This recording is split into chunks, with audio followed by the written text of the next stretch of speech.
Alhamdulillah khaliqil anam al-malikul hukam mu'ashi ila yawmil qiyamah. Asyhadu an la ilaha illallah lahul jalali wal ikram wa asyhadu anna Muhammadan abduhu wa rasuluhu al-mab'uts bis-salam. Allahumma shalli wa sallim ala sayyidina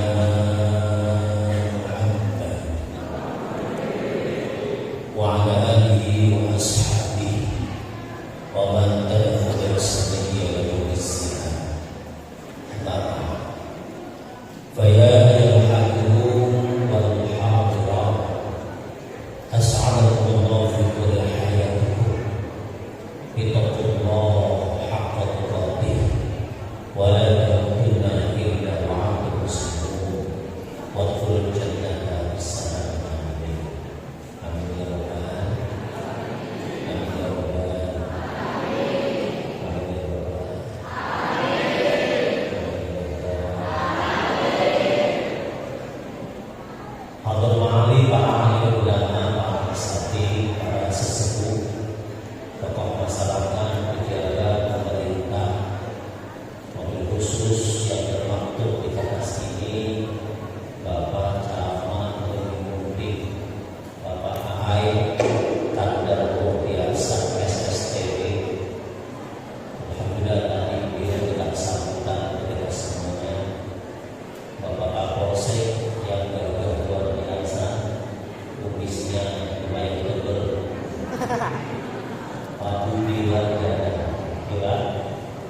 Kemudian Bapak dan Ramil Pak Agus Rahman, kemudian pengurus Nahdlatul Ulama Kecamatan Ubi beserta jajarannya, wabil khusus Ketua Tanfidiyah Bapak Haji Amin Dikeni, kemudian Kepala Desa Gelut Bapak Andi SP. Kita doakan mudah-mudahan anak beliau yang sakit Allah segera sembuhkan dan bisa berkumpul kembali dengan dia. Kepala Desa Bumi Hujan, sahabat saya, wasilah beliau saya hadir pada malam hari ini, Bapak Haji Juhaidi. Juga tidak lupa Mas Pepe, Ang Dewi, keduanya ini menjadi wasilah saya hadir pada malam hari ini. Kita doakan mudah-mudahan keduanya tidak nambah diri lagi. Bapak Ketua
Ada yang dukung nomor 1, ada yang dukung nomor 2, ada yang dukung nomor, saya dukung nomor 4. Nomor, mungkin terjadi perdebatan luar biasa dan saling membela dan saling menyerang satu sama lain. Luar biasa eskalasinya, dan malam hari ini setelah debat terakhir kita kumpul bareng-bareng sekaligus mengadakan peringatan Isra dan Mi'raj.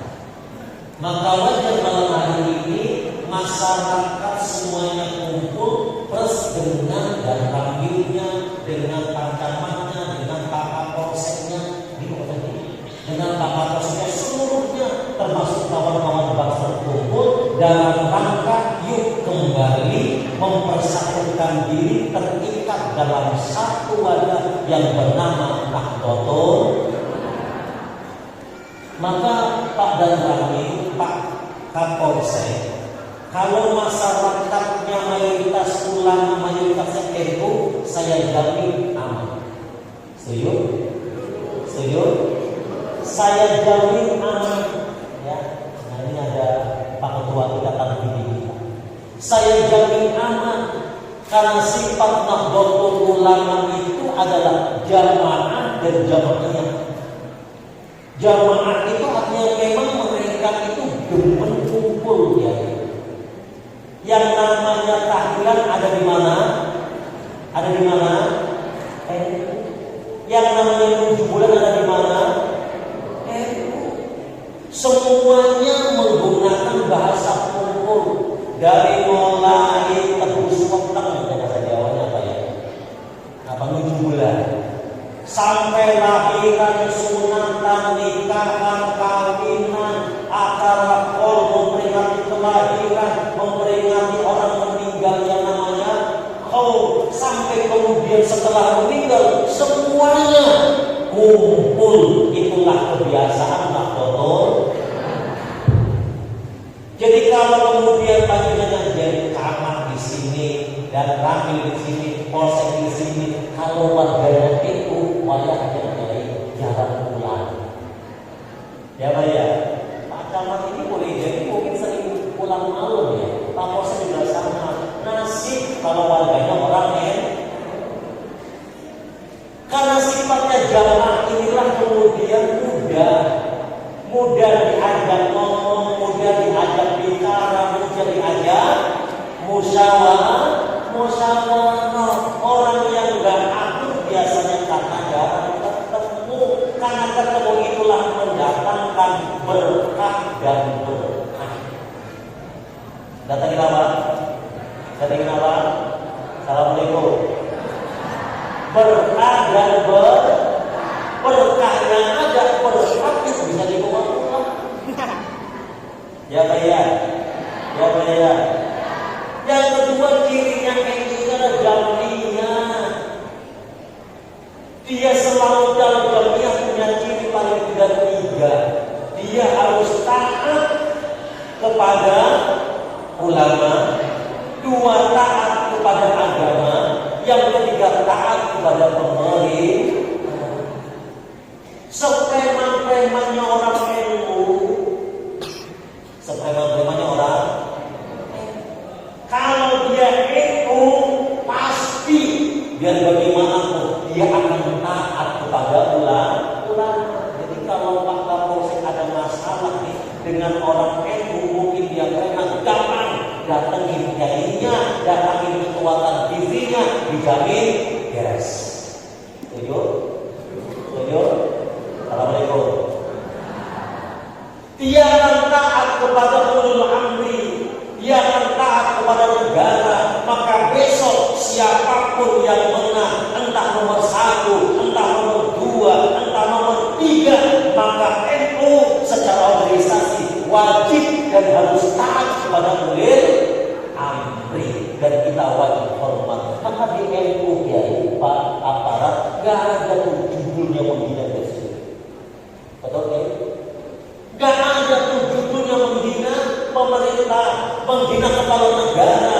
Apapun kondisinya kita wajib taat kepada mereka. Kenapa? organisasi yang bernama Nahdlatul Ulama itu selalu mengiringi, menemani dan bersama-sama membangun negara. Amin ya rabbal alamin. Amin ya rabbal alamin. Nah, Bapak Ibu yang berbahagia, malam hari ini saya senang, bahagia bisa kumpul bareng-bareng ya di tempat apa namanya di sana sih? Hah? Ya, itu pokoknya lah. Desa dulu. Saya di Jawa ini pokoknya agak susah. Desa ya, kumpul di sini bersama teman-teman Nahdlatul Ulama. Berarti besok saya akan kasih laporan ke pusat. Oh, ada satu desa yang adem ayem, mayoritas penduduknya adalah Nahdlatul Ulama dan punya kegiatan yang luar biasa. Dan sampai hari ini akun nggak ribut nggak berani. Setuju? Setuju? Baik, Bapak Ibu berbahagia. Karena malam ini adalah peringatan Isra dan Mi'raj, tentu harus saya bahas tentang Isra dan Mi'raj. Semakin semangat kalau ada kopinya. Pas banget. Kopinya kopi hitam lagi ya. Ya udah, bagi dulu. Saya menghargai mereka yang mau cuma saya nggak bisa ubah ya. Boleh ya. NU itu hebat, organisasi paling kaya karena semua pom bensin itu punya NU Smoky. NU Smoky, jadi pom bensin punya orang. Baik, peristiwa Isra Mi'raj adalah satu peristiwa yang luar biasa.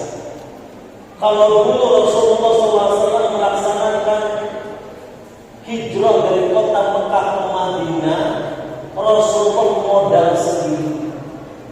Unta yang bernama Qusay Rasulullah beli sendiri. Berangkat di tengah-tengah malam, Rasulullah menggunakan tangan dan kaki berpayah-payah berjalan muter. Dari mana? Dari rumah beliau muter sampai kemana? Ke jalur Isfah sampai kemudian naik ke Jabal Nur dari Masjidil Haram. 3 hari Rasulullah di sana, kemudian turun melakukan perjalanan panjang yang panjangnya kurang lebih 500 km. Perjalanan dengan bus Rasulullah kita menempuh 5 jam, kalau jalan kaki kurang lebih 1 bulan dengan cara berhenti termasuk di dalam. Semuanya modalnya Rasulullah, tenaganya Muhammad, semuanya usahanya Muhammad. Tetapi peristiwa Isra dan Mi'raj adalah peristiwa di mana panitianya Allah. Rasul diundang kasih fasilitas oleh Allah Subhanahu wa taala, maka disebut dengan Asra. Satu perjalanan yang panitianya Allah, Rasul Muhammad tinggal sampai saja. Kemana Rasul Muhammad melakukan perjalanan yang panjang itu? Melakukan yang panjang itu dari kota Mekah menuju Palestina itu jaraknya kurang lebih ditempuhnya kurang lebih sekitar 1 minggu kalau perjalanan di sana. Dari Palestina kemudian naik ke langit pertama, kedua, ketiga, keempat sampai ke-7, naik lagi ke 8 Sidratul Muntaha. Ya. Naik lagi ke luar lagi ke 9 ke 10 sampai Hudud Zatul Baqarah. Satu lapis lagi perjalanannya adalah 500.000 tahun. Berarti secara hakikat sebenarnya Rasulullah menempuh perjalanan kurang lebih kalau bolak-balik adalah 3.500 tahun plus dengan 2.000 dengan 2 bulan perjalanan. Kalau dihitung secara kemanusiaan gak mungkin Bapak, gak mungkin Ibu, Rasulullah melakukan perjalanan Isra dan Mi'raj itu sepertiga malam. Kenapa tidak mungkin? Karena gak akan bisa terjadi.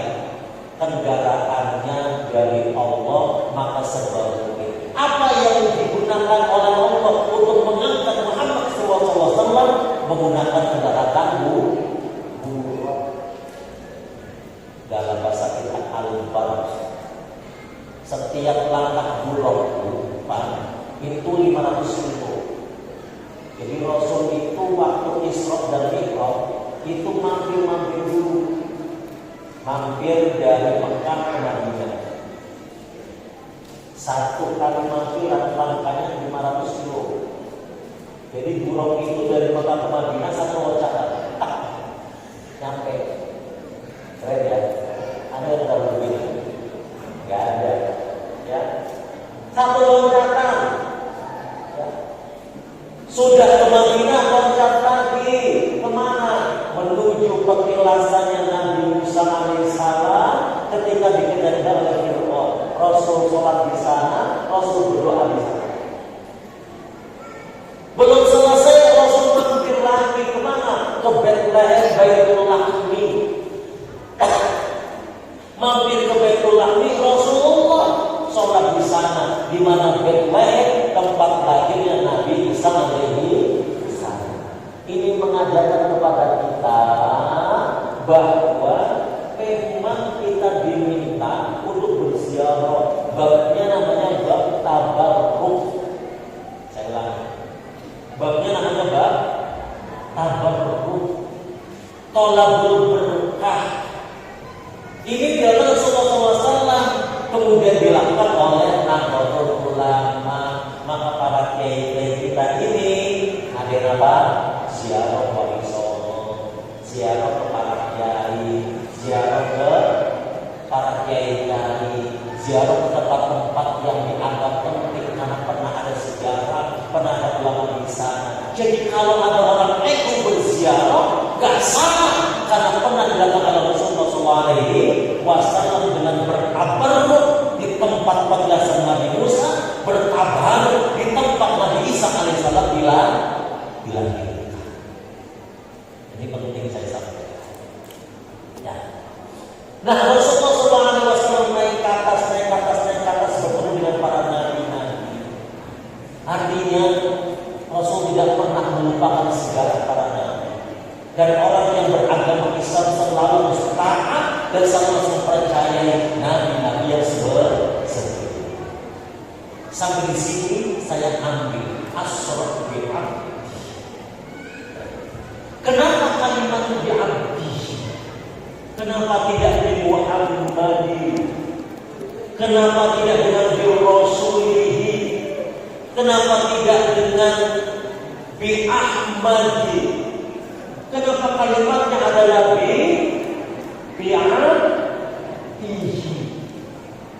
Ini supaya mengajarkan kepada umat setelahnya. Karena ini adalah peristiwa amrul khaliqil an, peristiwa di luar kebiasaan, peristiwa yang luar biasa, yang tidak akan mungkin masuk pada akal. Jangan sampai peristiwa ini menimbulkan umatnya menganggap Rasul Muhammad adalah Tuhan. Paham ya? Karena ini sudah kejadian. Nabi Isa karena dianggap sakti, bisa menyembuhkan orang yang sakit, bisa menghidupkan orang yang meninggal atas kehendak Allah. Luar biasa kelebihan Nabi Isa. Bahkan Nabi Isa sifatnya, wataknya hampir mirip dengan baginda Muhammad SAW. Hampir saja orang menganggap bahwa Nabi Isa adalah Nabi terakhir karena ciri-cirinya sama dengan Nabi Muhammad. Akhirnya karena dianggap sakti, Nabi Isa oleh sebagian umat Nasrani, oleh umat Kristen dianggap Tuhan. Maka kalimatnya bi'abdihi. Sehebat apapun Rasulullah, naik secepat apapun, seperti gamalan bagaimanapun, naik ke langit ketujuh, apapun kondisinya, Rasul Muhammad SAW ada tetap hambanya Allah. Subhanallah. Assalamualaikum. Assalamualaikum. Ini kok begini ada tempat?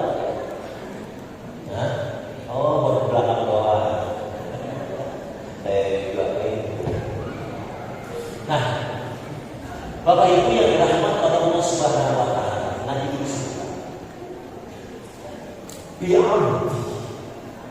Lalu apa ciri-ciri orang-orang yang menjadi abdi? Hamba Allah Subhanahu wa taala. Orang yang bercirikan bi abdihi itu kalau di Indonesia budak. Apa namanya Bu? Budak. Di Indonesia namanya abdi dalam. Maka kalau ingin tahu ciri-ciri abdihi, yang paling tidak mirip dengan budak atau abdi dalam yang ada di keraton sana. Apa ciri-ciri mereka ini? Yang pertama, siap melaksanakan perintah tuannya walaupun tidak biasa. Saya ulangi, siap menerima perintah tuannya walaupun tidak biasa. Apa sih gak biasa dia Ustaz? Besokan Ramadan. Saya mah biasanya kalau pagi makan nasi uduk. Benar ya? Sedikit ditambah dengan jengkol. Habis jengkol kemudian kopi sama teh. Lah itu udah paling enak banget deh. Siangnya sayur asem sama kecap tempe. Tambah lagi dengan petek satu sogoran yang tadi digoreng sambil kemudian nyambel. Enak banget. Tiba-tiba Ramadan datang. Perintah Allah Subhanahu wa taala, kutiba alaikumusiyam kama kutiba alal ladzina min qablikum la'allakum tattaqun. Hai orang Islam, kalau engkau mengaku menjadi hamba Allah, mengaku menjadi abdi Allah, budaknya Allah, lakukan satu kegiatan yang engkau tidak biasa, tetapi karena perintah Allah lakukan. Biasanya makan nasi uduk, biasanya sayur asem siang hari, sore makan lagi, ini pun nambah 2 piring. Kalau sudah masuk Ramadan, rasa siap, ikhlaqul bakti kekolohi bakti bila berubi syamsi, mengosongkan perut dari pagi sampai sore. Lapar Ustaz, saya kerja di sawah Ustaz, saya kuli bangunan Ustaz, saya angkot Ustaz sopirnya, laparnya luar biasa. Kalau sudah perintah tuanya, siap untuk menjalankan perintahnya walaupun tidak di siap 1 bulan lebih sudah mulai masuk puasa. Ya, siap melaksanakan perintah Allah. Kalau malam kan saya nggak biasanya tidur Ustaz, malah mau kadang-kadang nggak bangun subuh. Tapi karena perintah Allah diminta bangun sholat subuh, bangun paksakan diri. Kenapa? Karena orang yang melaksanakan perintah agama memang diawali dengan hadis taklif. Tahun taklif beban. Yang namanya ngaji itu ya susah. Namanya sholat itu ya berat. Betul atau tidak? Beban. Makanya anak kecil itu kalau sudah sholat itu susah karena beban. Loyo mosok iyo. Kalau sudah biasa sholat, sudah biasa bangun malam, sudah biasa sholat 5 waktu, lama-lama jadi biasa. Kalau sudah biasa itulah baru masuk pada unsur syiar bil qadjatillah. Mana ciri-cirinya? Ciri-cirinya adalah khusyuk. Apa khusyuk? Menikmati perjalanan hati, menikmati perjalanan menghadap Allah, menikmati ritual ketika kita beribadah. Jadi ciri-ciri hamba Allah itu adalah ketika dia menikmati dalam ibadah. Saat itu kamera bisa dikondisikan, saya memandu di sini. Ya, betul ya. Gak usah jauh-jauh. Kalau mau mengatakan sama hamba Allah, ciri-cirinya Bapak Ibu kondisinya bagaimana ketika lagi ibadah, lagi sholat. Pertanyaan saya, Ibu, kalau sholat tarawih, milih yang cepat apa yang lama? Yang cepat apa yang lama? Cepat apa lama? Yang panjang apa yang pendek?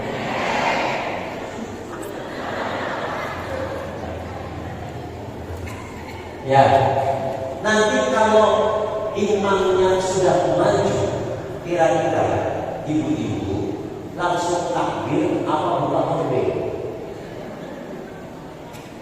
Ini siapa ya? Hah? Langsung takbir apa buka horde?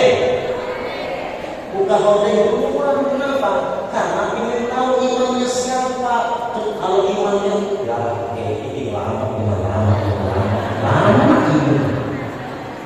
Ya bayar. Berapa salah? Berapa salah? Salah. Ya ini benar.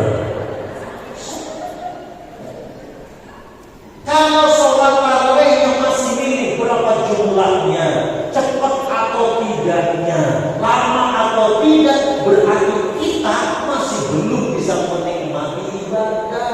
Kalau sebelum menikmati ibadah, maka ibadah kita, sholat kita masih pada batasan haddut taklif, pembebanan dalam ibadah. Kalau beban, berarti kualitas ibadah kita masih problem.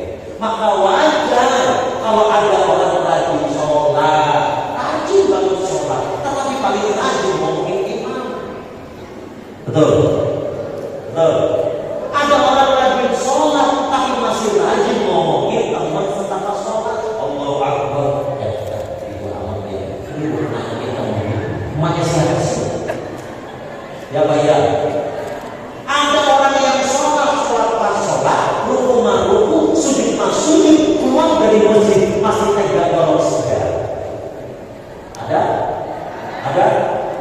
Pantas dari diri pada hilang semua. Bi'abdi. Dari sini kita perlu mencatat bahwa Rasulullah SAW oleh Allah tidak disebut dengan bi'abdi dan bi Muhammadin, tetapi sebagai gambaran Rasul saja yang namanya Muhammad, yang menjadi Rasulullah, yang menjadi kekasih Allah, maka perjalanan panjang luar biasa, mahal luar biasa manusia, masih Allah sebut bi'abdi.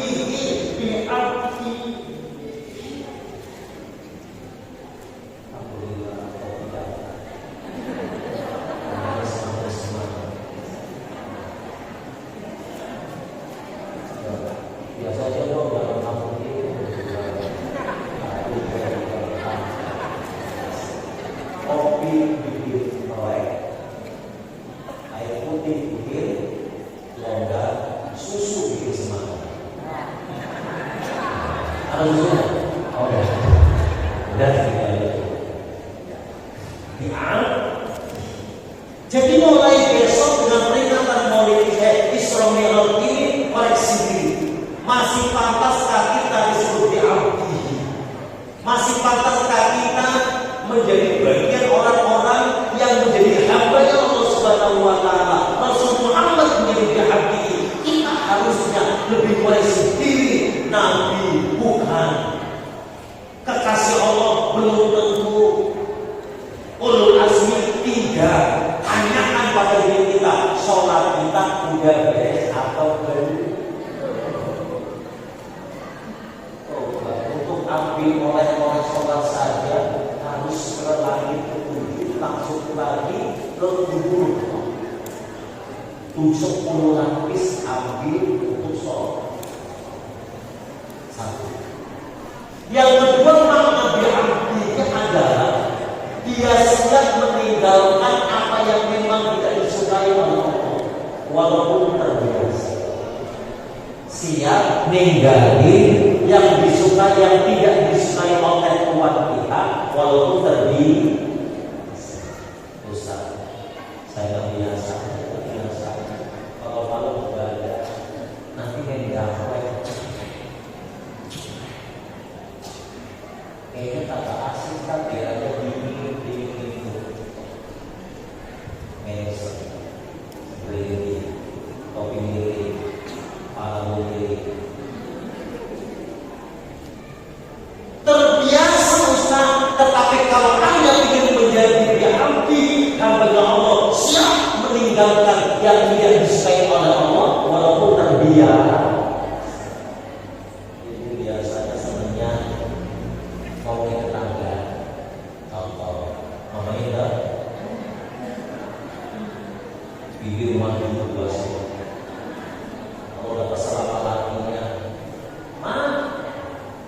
Itu HP Bapak gimana? Enggak pakai tangan, pakai begitu. Taruh gitu. Atau gitu. Cuk kayak bibir manusia luar biasa. Mata kata aku, bila-bila itu bikin itu belakang. Gara-gara nggak mau lewat depan karena ada tetangga yang tidak suka. Sama saudara aku, rebutan warisan, dia ngomong nyari kagak, asap kagak, timbang berwarisan dari ibu. Ini namanya anak beranak. Saya alhamdulillah mas, tak pernah hidup warisan. Kenapa? Gak ada yang bisa diwarisi. Ya. Terbiasa ngomongin orang, terbiasa ghibah, terbiasa khianat, terbiasa makan harta haram, tapi gak bisa oleh Allah Subhanahu wa taala, maka jangan lakukan karena ini tidak juga oleh Allah Subhanahu wa taala. Maka peristiwa Isra Mi'raj itu diawali dengan kalimat tasbih. Apa tasbih? Subhanallah. Subhanallah dari asma. Kenapa dibuat dengan tasbih? Supaya manusia tahu bahwa apapun kondisinya awal dengan tasbih. So, apa fungsi dari tasbih? Fungsi dari tasbih yang pertama adalah ketika orang itu mendapatkan fungsi tasbih itu adalah ketika ada satu kenikmatan di mana kenikmatan itu belum kita miliki, baru kita pandang, maka kita ucapkan tasbih. Inna fi khalqis samawati wal ardi wa ikhtilafil laili wan nahar la ayatin li ulil albab alladziina yadhkuruna Allaha qiyaman wa qu'udan wa 'ala junubihim yatafakkaruna fi khalqis samawati wal ardi rabbana ma khalaqta hadza batila subhanaka. Saat manusia melihat ciptaan Allah, khalqus samawati wal ardi, ciptaan langit dan bumi, langit yang indah dan hebat, pergantian siang dan malam, maka kita diminta untuk membaca tasbih subhanallah. Jadi ibu-ibu, kalau lihat tetangga beli mobil, ibu belum beli mobil, baca subhanallah. Gitu ya. Setelah baca subhanallah, suami dengar nih berapa? Tetangga belum beli, kasihan ini saja, cuma naik motor ke pasar. Lakinya semangat kerja, kemudian kebeli mobil. Waktu tetangga dapat mobil, kita baca subhanallah. Waktu ibu beli mobil, baca alhamdulillah. Jadi fungsi tasbih, ya, sucikan hati di kondisi apapun. Kita belum dapat nikmat nih, ya, sucikan hati, murnikan jiwa.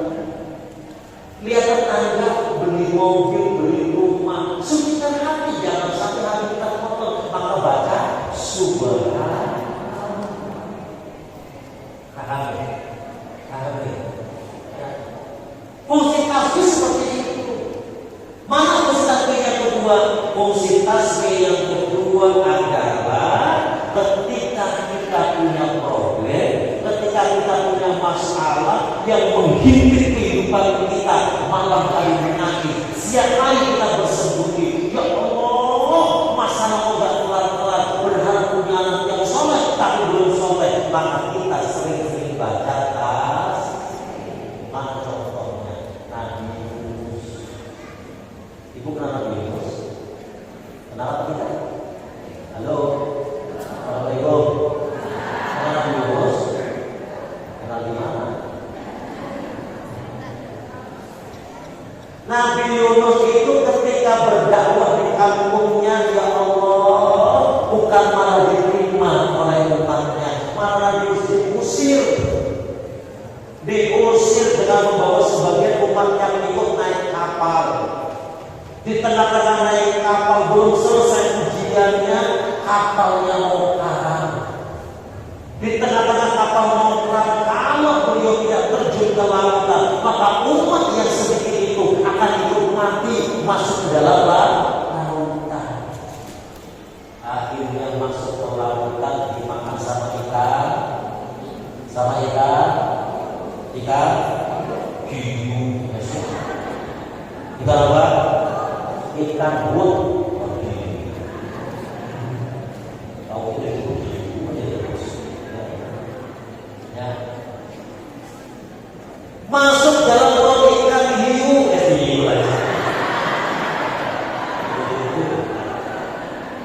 masuk dalam perut ikan. Ya Allah, Nabi itu nggak bisa nama-namain mas, nggak bisa masuk dalam perut, harusnya mati, dimakan habis urusan.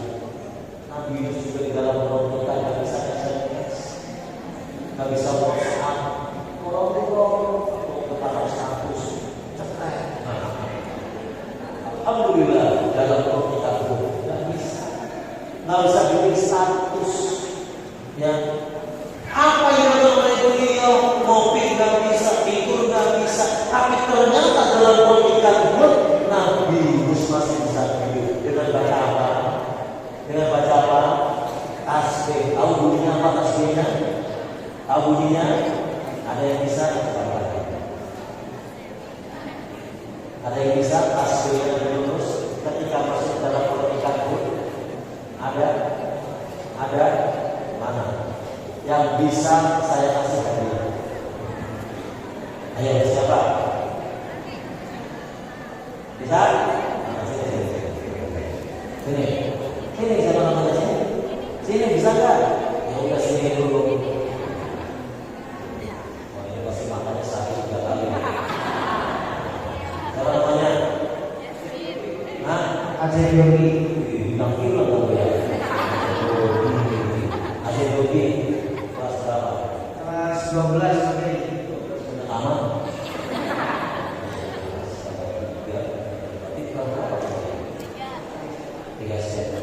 Kamu kalau makan berapa piring? 1 piring pakai piring gimana?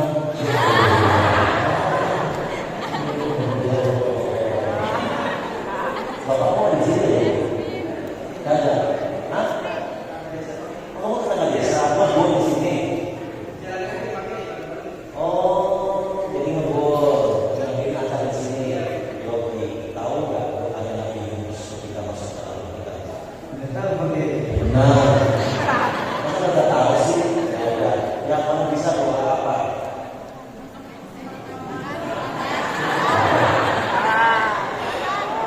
Ini doa mau hidup. Doa mau makan. Allahumma barik lana fima razaqtana wa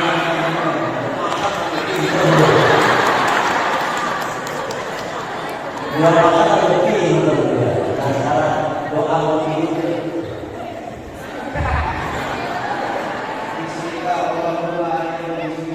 Oh, pintar juga kamu ya. Baru belum tidur. Doa mau masuk WC.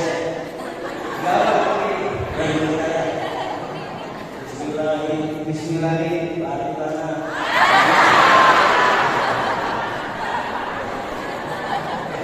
Ya ada doa mau masuk WC. Sama nggak apa-apa. Alhamdulillah. Ngapain masuk WC nggak doa? Aku salah di WC itu apa banget? Silang lagi. Nah, ya udah doa yang paling pintar. Iftitah. Iftitah. Allahumma barik. Masa kita Allahumma barik? Allahu akbar kabira walhamdulillahi katsira wa subhanallahi bukratan wa asila. Inni wazan wazhiya alladhi fatara samawati wal ardh.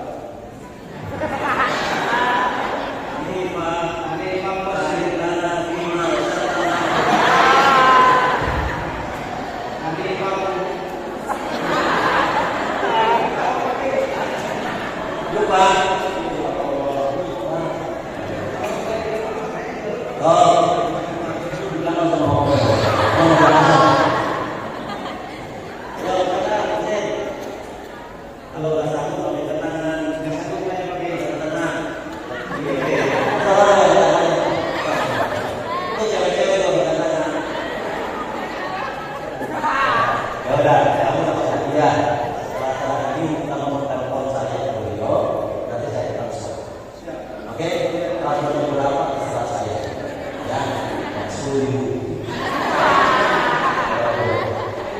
Baik, kalau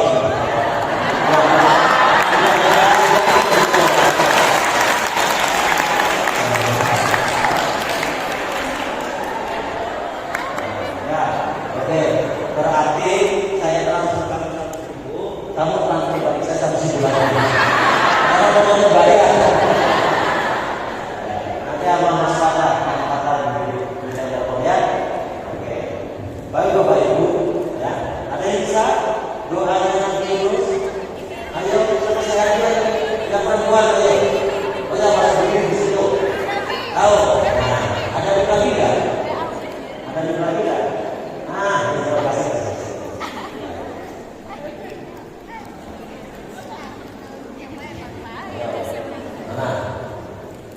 Ayo perempuan sambil duduk belajar berani.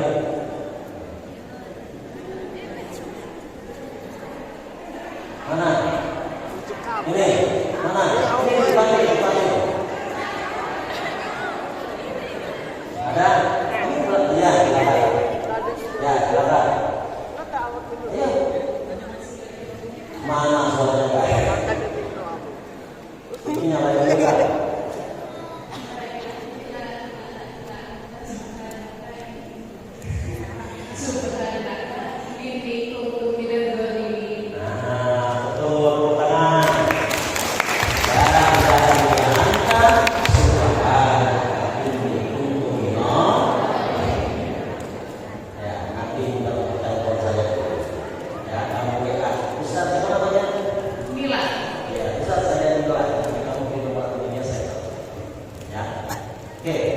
La ilaha illallah subhanallah. Ini adalah kalimat asli. Ya, masuk di engkau, tidak ada Tuhan selain engkau, dan engkau adalah masuk di Allah. Ini kuntu minallah ini. Saya Rabb, ya Rabb, ya Rabb, ya Rabb, ya Rabb. Saya ini terjun dari umatku. Kemudian saya naik langkah, kemudian saya masuk terjun, dan hari ini saya masuk ke dalam masuk ke perdikan pun enggak ya Rob. Allah tetap maha suci. Saya tidak akan pernah kalah siapapun. Ini pun benar dolimi. Karena saya dolim. Saya yang salah. Saya punya problem. Mungkin saya tidak sabar dengan umat saya. Mungkin saya punya salah dan saya diuji masuk seperti ini. Ini untuk Allah. Ibu kalau punya masalah dengan suami punya problem dengan istri, ini kuncinya.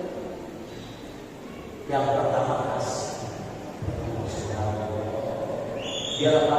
Terpelihara. Gak gampang nyalahin orang lain. Hatinya terpelihara. Maka saya sering ngomong, ibu sekecil apapun rumah kita, siapkan yang bernama zawiyah. Tahu zawiyah? Mikrot musola kamu sholat sudah, walaupun sholat ada siapin saja khusus. Ribut sama suami langsung nangisnya di sini.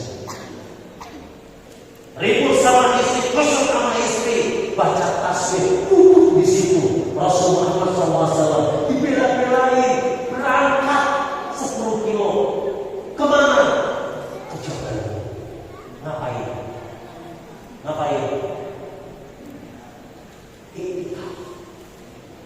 Khulwah menyendiri supaya apa? Kondisi dunia kita kadang-kadang membuat kita jauh dari Allah Subhanahu wa taala, membuat kita tidak bisa konsentrasi untuk sholat, membuat kita tidak bisa mengatakan bahwa hidupku adalah ibadahku, hidupku adalah akhiratku, sehingga kemudian kita begitu egois, lihat anak yang belum soleh, mama yang luar biasa, sama apa udah mama lahir, udah sekolah, udah mandi di sekolah, masih ada badan bersama apa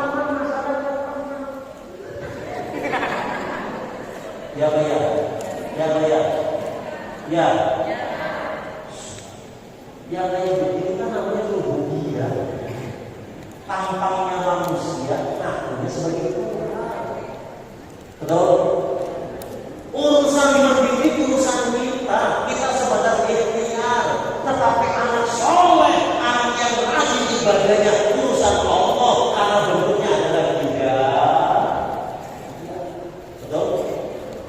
punya anak soleh? Pingin punya anak soleh? Halo, pingin punya anak soleh? Gampang, kasih nama soleh. Halo? Halo? Halo? So, kalau rajin baca tasbih subhanallah, ya Allah, saya yang salah, saya yang boleh. Kalau saya yang bikin lupa sama harusnya yang diberikan saya sama saya. Orang saya yang punya anak, saya yang bahagia. Yang wajib diberikan saya. Kenapa saya sibuk dengan dunia saya? Kemudian kok anak membiarkan sekolah, kemudian anak membiarkan yang didik hanya gurunya saja, hanya guru TK-nya saja, hanya guru SMP-nya saja, hanya guru sekolahnya saja. Memang anak ini tapi belum tentu berkah. Udah gitu, udah yang didik guru-gurunya saja, ustaznya saja, ibunya, bapaknya nggak pernah nengokin ustaznya, nggak pernah datang ustaznya. Sekali datang dipanggil gara-gara bayarannya belum lunas. Ada begitu? Ada begitu? Kasihan ustaznya. Halo? Halo? TPK bayaran cuma sebulan 30.000. 2 tahun sekolah tak bayaran. Ada begitu? Halo? Punya anak yang soleh tanpa manusia, tetapi punya anak yang belum soleh. Sebenarnya ujian kita dan sarana untuk supaya kita ini lebih banyak mendapatkan pahala. Sok saja.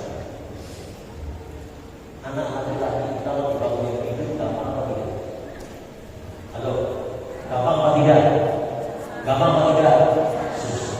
Kalau anak soleh kita bangunin, nak bangun soleh. Ini anak soleh, pak, bangun langsung soleh. Bapak dan ibu bapaknya itu bangunin dan sholatnya Tuhan. Tapi anak yang belum soleh dibangunin. Bangun. Ibu masak. Bangun.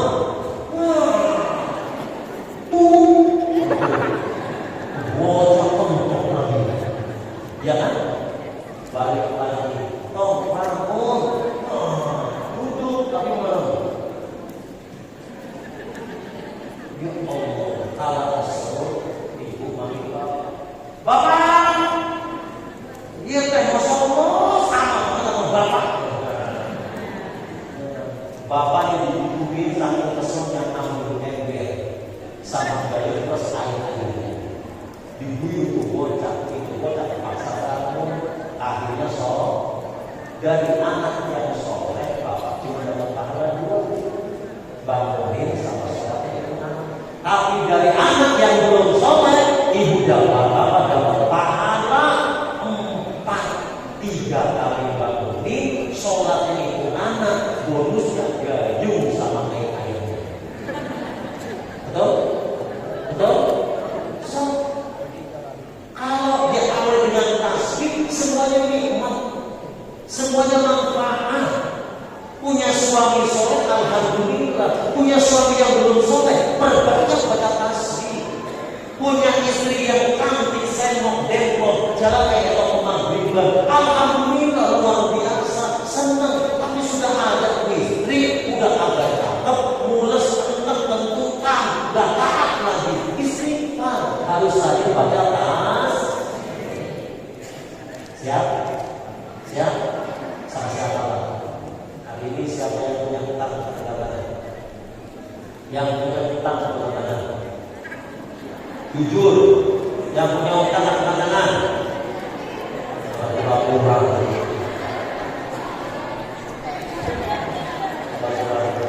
Motor, mobil, taksi, seragam.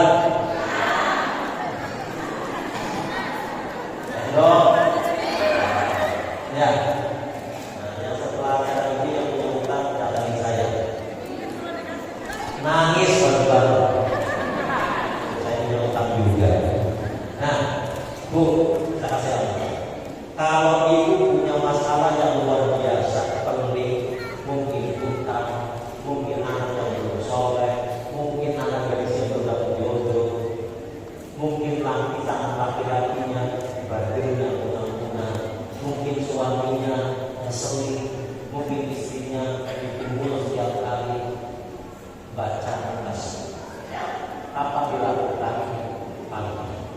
Sebelum berangkat kerja, sebelum beraktivitas, Bapak Ibu baca tasbih.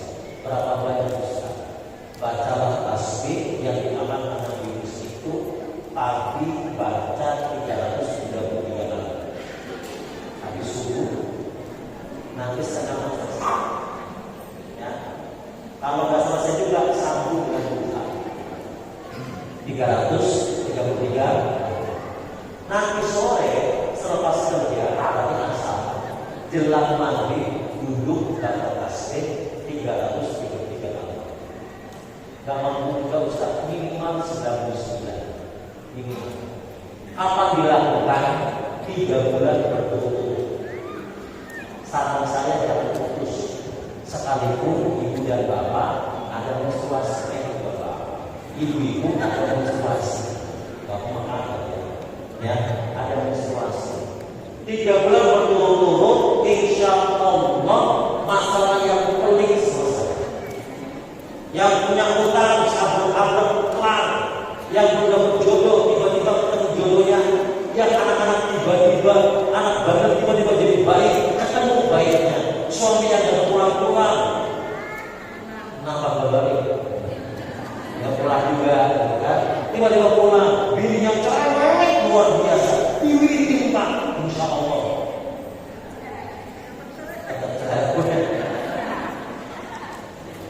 Saya kasih amalan, ya. Biarpun inilah yang kemudian kita jadi koreksian hari ini. Ambil qaribul a'an, kebiasaan yang di luar kebiasaan, itu pun menuntut kita beriman kepada Allah Subhanahu wa ta'ala. Bapak Ibu, sebagai penutup hari ini, saya perlu menyatukan ibu, bapak, anak. Satukan, ulang, bikin generasi yang baik. Saya mau tanya, Bu, punya anak tidak? Punya anak enggak? Berapa? 2 apa? 4. 2. Saya mau tanya, berapa biaya satu anak bikin 2 juta? Sudah berapa itu? Sudah berapa itu? Sudah? Oke. Saya bantu itu boleh? Gak usah punya dari mulai lahir. Kalau lahir ceplok, sesar 12 juta, normal 10 juta, bidan 6 juta, bikin gratis kalau bayi, gratis. Gak usah biaya lahir, gak usah biaya susunya, biar usah biaya itu. 3 aja kita lihat. Kalau ibu kasih makan anak 1 piring, kalau misalnya 10.000, 20.000 kali 3 kali makan, kali 30 hari, kali 12 bulan, kali 20 tahun, anak punya umur berapa?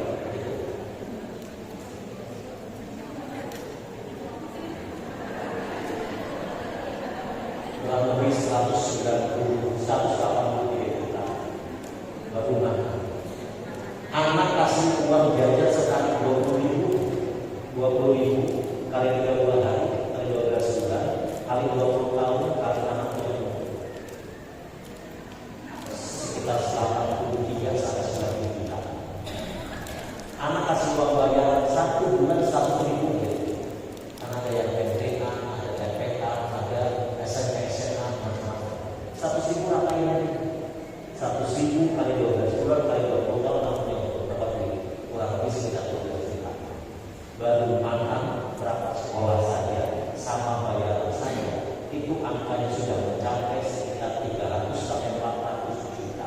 Itu baru makan berapa sekolah sama bayaran saya, belum gajinya, belum gurunya, belum potong rambutnya, belum minyak rambutnya, belum salonnya, belum gudangnya, belum istrinya, belum sekolah, belum esnya, belum aktinya, belum kalungnya, belum bajunya, belum kaosnya, belum posternya, belum celananya, belum roknya, belum sandalnya, belum pembangunnya, belum sendalnya, belum roknya, belum sepatunya, belum kaos kakinya, belum sepedanya, belum motornya, belum bensinnya, belum HP-nya, belum BBM-nya, belum kuotanya, belum pulsanya, belum sekolahnya, belum jajannya, belum jalan-jalannya, belum tandingnya, belum nikahnya, belum sunahnya, belum kawinnya, belum jajannya, belum pokoknya, belum kurang ajar.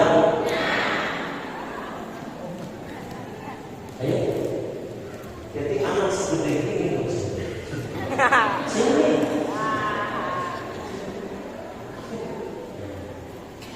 Ya, siapa namanya? Hah? Kevin. Devin. Orang asing kamu kan memang barangnya tadi. Levi. Anak segede ini Levi umur berapa Levi? 16 tahun. Kalau di puncak dia umur 20 tahun, maka baru makan saja sama jajannya sama bayarannya biaya sudah 400. Serius? Baru nggak itu? Kalau begitu semuanya perhitungan saya adalah angkanya kurang lebih 800 juta lebih. Berarti satu anak investasi dan bapak adalah 1 M, 1 miliar.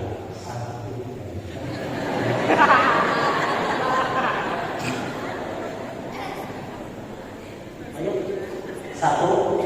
Jadi tadi ibu punya berapa? Ibu punya duit 2.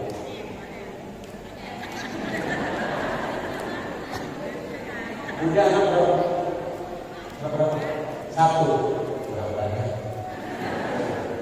Ada yang anaknya 4? Mana? Ibu? Ya kok belum banget punya anak. 4. Kamu ibu kamu anak berapa? 1. Kamu tuh kan? Wih, waris juga. Kamu punya biaya 1. Oke. 1 M seperti ini belum tentu ini bocah. Belum tentu ini bocah ini kasih dan ketawa bapak dan temannya. Belum tentu ini bocah bikin orang tua aku bangga, aku senang, aku bahagia. Belum tentu ini anak kalau disuruh berinteraksi mau. Kamu mau nggak berinteraksi? Mau. Tapi kamu mau nggak disuruh belanja beli beras pasar? Mau. Tapi serius ya, usah ya, usul coba ya, dari dulu para sini ya. Coba ya, anak segede ini itu punya investasi 1 M, 2 M, 3 M, yang anaknya 4 M. Pertanyaan saya, Pak Kapolsek Padang, anak kita ini sudah bisa apa? Halo.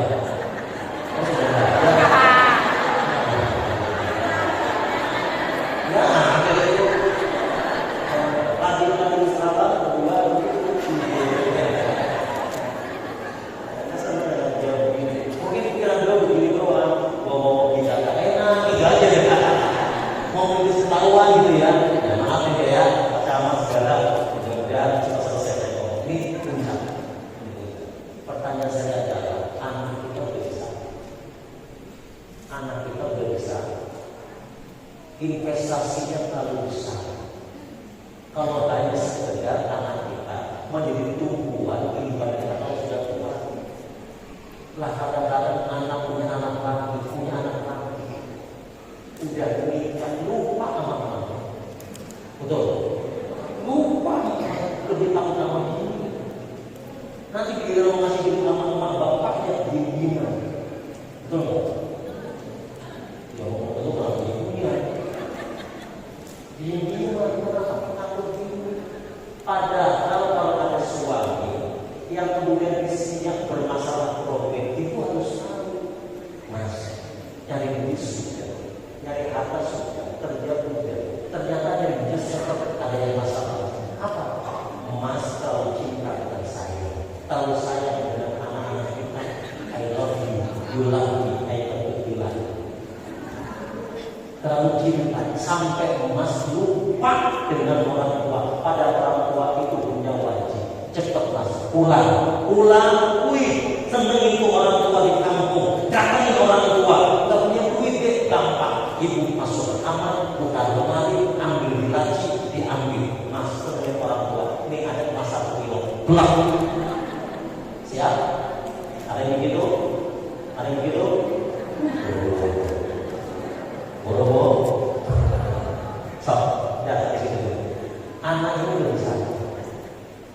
Jangan-jangan anak yang kita lahirkan, yang kita besarkan, anak yang kita sekolahkan, anak yang kita bagi warisannya ketika kita akan meninggal. Oh, saking sayang kita sama anak. Oh, nanti kalau bapak meninggal, nanti kalau bapak meninggal, kalau itu warisan buat kamu semuanya.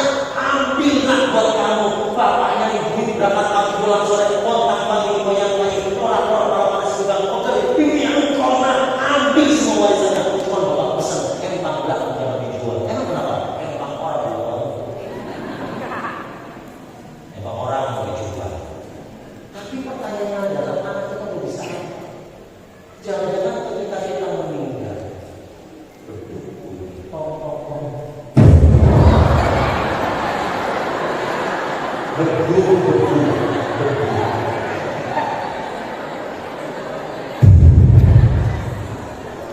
Inna lillahi wa inna ilaihi raji'un. Telah meninggal dunia dengan tenang. Siapa yang pantas? Ada yang pantas? Ciri-ciri orang yang mau meninggal itu 4. Yang pertama adalah sakit. Bapak Ibu kalau sering sakit-sakitan hati-hati. Nanti kita mau. Makanya yang sakit harus hati-hati tiba. Yang kedua, hadis, lemah. Mata tadinya lihat lama-lama kokokan, telinga tadinya juga lama-lama budek, mulut yang tadinya ngomongnya fasih lama-lama ngomos. Makanya masjid kalau pengen agak gampang rusak, orang yang ada yang muda jangan keluar. Ngomong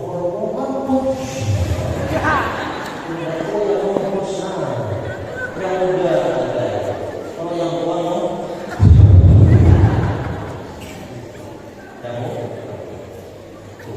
ya, apalagi anak rumah. Makanya malam hari ini orang yang pikir lagi mati kelihatan pikirnya lemah.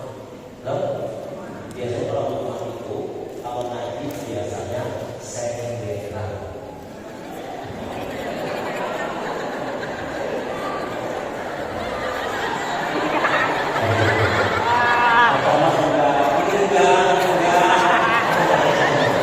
Ini yang di depan berapa enggak beda.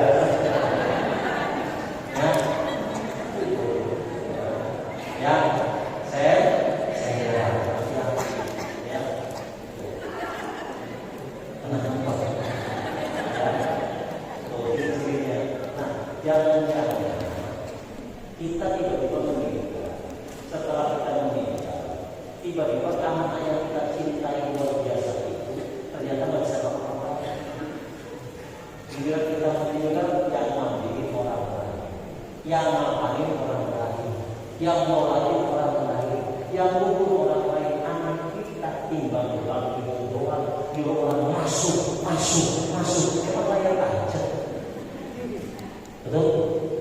Terlalu tega. Kalau ada orang tua, bapak meninggal, ibu meninggal, tapi ternyata kamu tidak bisa memiliki. Dibiarkan Allah bapaknya dipegang oleh orang lain, dibiarkan Allah emaknya dipegang oleh orang lain, dibiarkan apa yang terjadi rahasia di dalam celananya ibu dan bapaknya ternyata dipegang oleh orang lain. Anaknya yang dulu dimandikan, yang dulu dielus-elus dan emak dan bapaknya tahu rasa dibalik kolor. Ternyata justru dibiarkan yang orang pakai di sini kan terpaksa mandiin karena anaknya bisa mandi, terpaksa. Tapi kamu tega, kenapa memandikan, mengkafankan, mengubur itu hukumnya fardu kifayah? Karena kefarduan yang bersifat kifayah itu bersifat bertahap. Kalau suami meninggal, maka yang wajib memandikan lebih awal adalah istrinya, anaknya, bapak,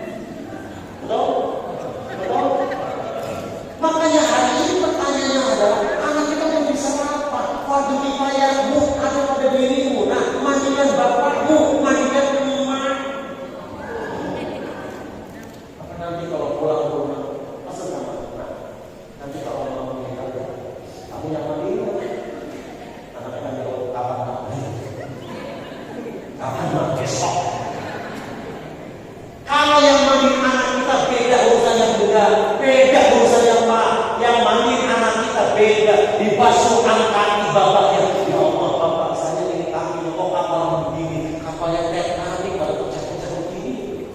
Dibasuh kakinya, ya Allah, ayahku petang-petang begini. Dibasuh perut rumahnya, ya Allah, rumah saya kok banyak obras-obrasnya. Ya Allah, bukan dari mana yang bangunan begini? Lahir kamu,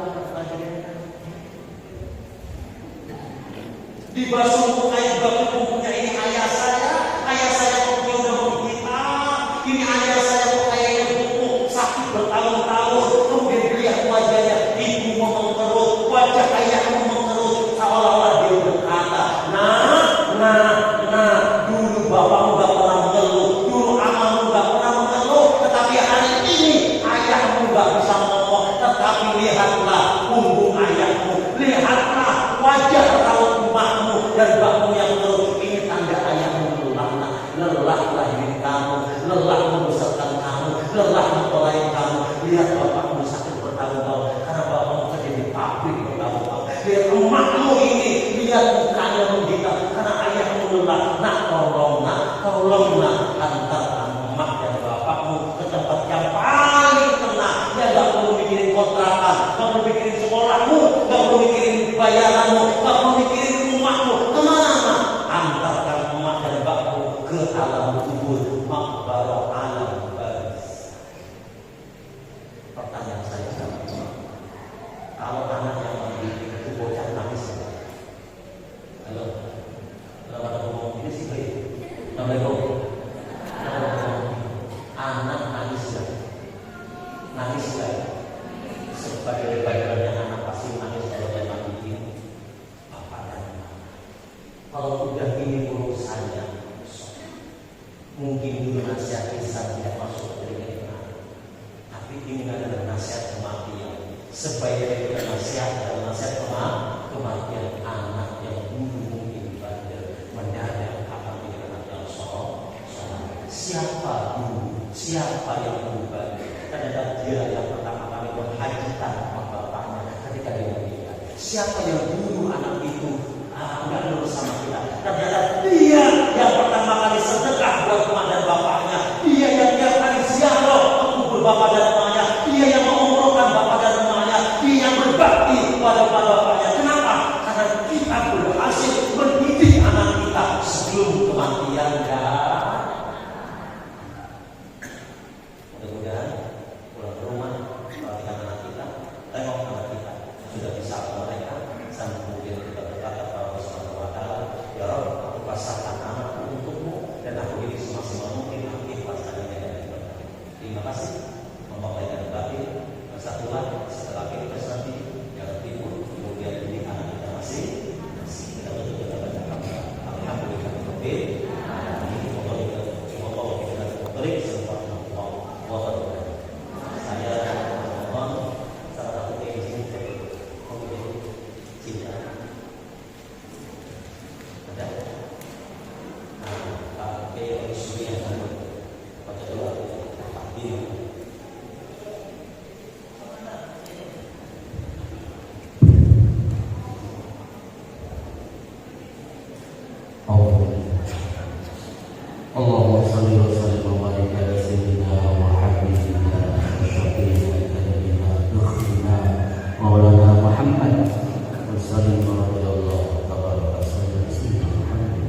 ربنا آتنا من لدنك رحمة ربنا ربنا غفر السمع عليك وتوب علينا إنك التواب الرحيم صلى الله على سيدنا محمد وعلى آله وصحبه أجمعين سبحانك سبحان السلام عليكم ورحمة الله وبركاته. الفاتحة.